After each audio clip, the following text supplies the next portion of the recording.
to sociologists. One of the sociologists, Lawrence, views gender as an inequality that goes both ways between boys and girls. As he explains gender evolvement, stating that before 1970, research agenda for sociology of education did not focus on gender, as studies of educational attainment were often based on male-only samples. Feminist movements started, and since then, more attention has been paid on education for girls. In many countries, the gender gap has been filled. In countries like Australia, girls have overtaken boys in attainment and achievement in some subjects. To make an example of the conflict theory, the sociologist of conflict theory assumes that the ideas held by the society are ideas of the ruling class. The ruling class uses schools along with media and other means of communication to disseminate ideas that will support its continued rule. Schools can further goals of social control by socializing students into behaving in socially accepted ways.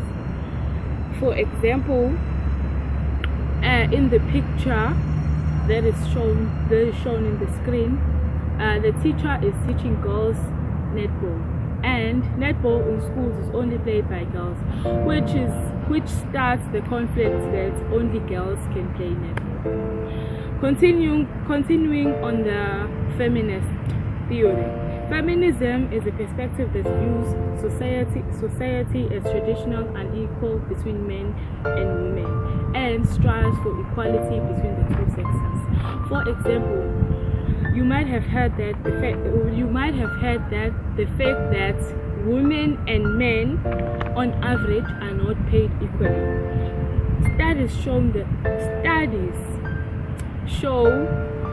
Have shown that even with the same education and job demands, women are only paid $0.77 and men are paid $1. Women are less represented in government, and women are also less likely to be business owners, and women are less likely to be college professors. To make an example of a South African context, the deans of South African universities are dominated by men, and only one university, which is the University of Cape Town, has a female dean.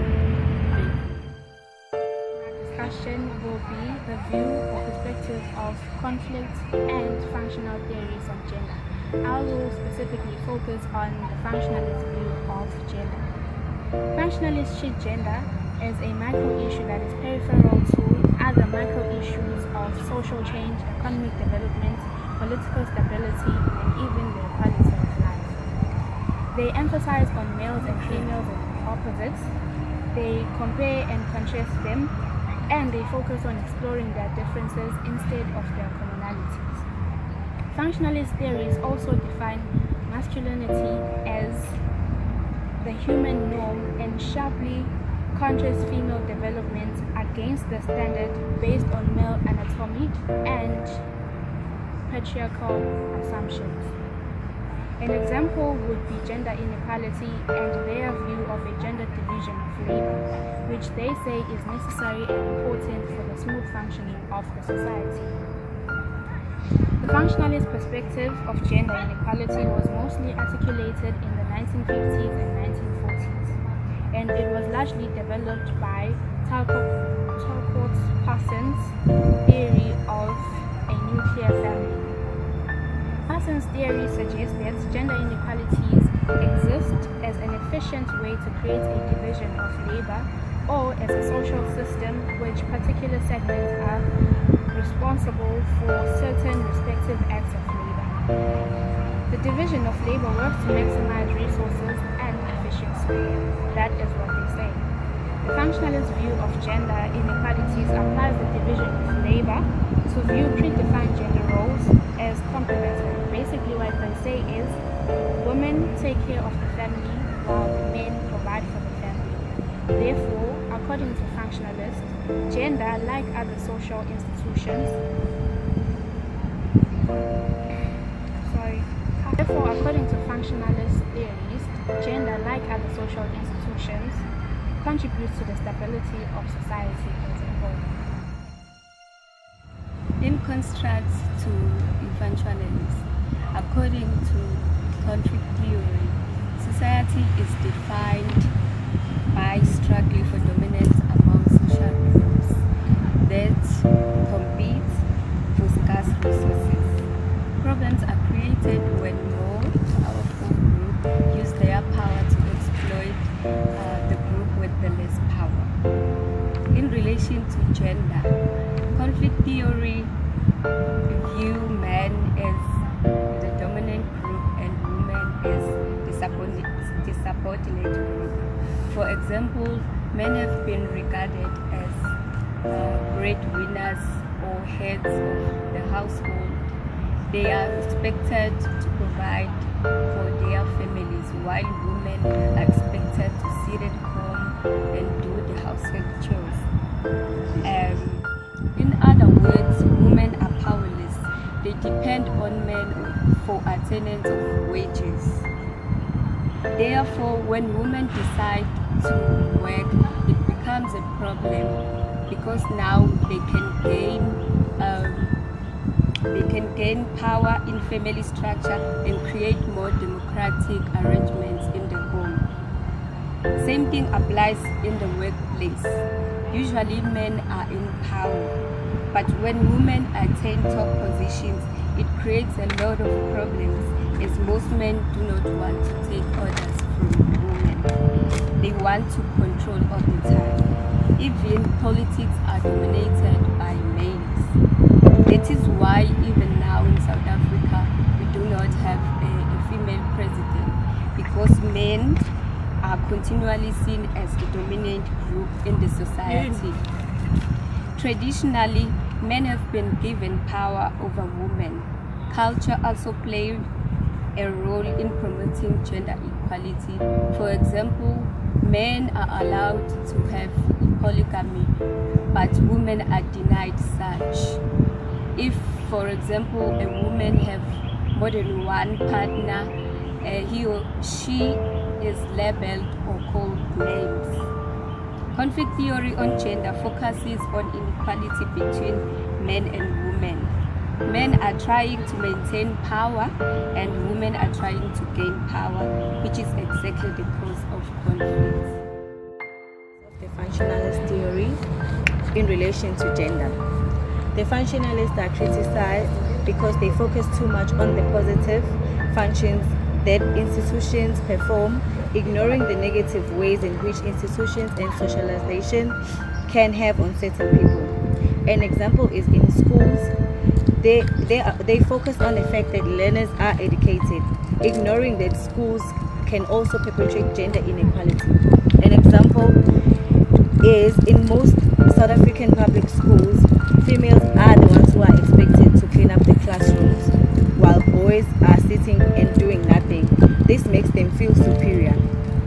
Feminists, for example, argue that the traditional nuclear family, which is seen as necessary by persons, oppresses women, as they are expected to fulfill the housewife roles, which ultimately makes women dependent on men for an income. This ends up benefiting men who benefit from women emotional and domestic labor, which also perpetuates domestic violence in families. Feminists criticize functionalists for ignoring male dominance that is often present in society and the workplace. Functionalists posit that gender roles arise from the need to establish a division of labor that will maintain a smooth running of the family. In this view, boys and girls are taught different approaches to life. Boys are taught instrumentality, which is focused on tasks and jobs outside the household, whereas girls are taught to be responsible for doing house chores and at the same time taking care of children. Their abilities and skills are ignored in this perspective. What has been said with regards to the critics of the functionalist view? Well, the functionalists, they always stress the importance of value consensus and stability in the society, ignoring the fact that conflicts may occur. Okay, the conflict that does occur in the society, they regard it as temporary and is counteracted because it is seen as the process of the society becoming better. Therefore, in addition, the functionalists, they accept that there can be conflict, but these are of small importance when compared to the general need of consensus and stability in the society. Therefore, the functionalists, they view gender as the forces that promote social cohesion and stability in the society, whereby a female is considered a female because of the duties that she performs, the maternal duties that she performs, and the male is considered as the male because of the duties that he performs as the father of the household. For example, a female has to take care of her maternal duties by taking care of the children and the house chores, and the male should focus on the paternal duties, which are providing for the family and being the head of the house. That way, social cohesion and stability is being maintained in the society. On the other hand, the functionalist view has its own negatives, whereby it does promote or perpetuate gender inequality amongst the society. The functionalist view of gender, it suppresses women to abide and obey by the law of males. It considers females as slaves and objects which males can control, of which is wrong because females have the ability to perform the duties that males can perform, and even in a better way. Furthermore, the critique of the conflict theorist. The conflict theory suggests that men, as the dominant gender, subordinate women in order to maintain power in privileged society. According to Friedrich Engels, the owner-worker relationship that exists in the labor force, it also exists in the households, whereby the women are assuming the roles of the proletariat due to being dependent on men for attainment of wages. Thus, when women earn wages, they gain power in the family and create more democratic arrangements, but still carry most of the domestic work. Well, the conflict theory, it only focuses on the conflict that arises between these two genders and forgets that people can work together. It ignores the fact that the males and females can work together in order to maintain stability. It ignores the fact that people can work together.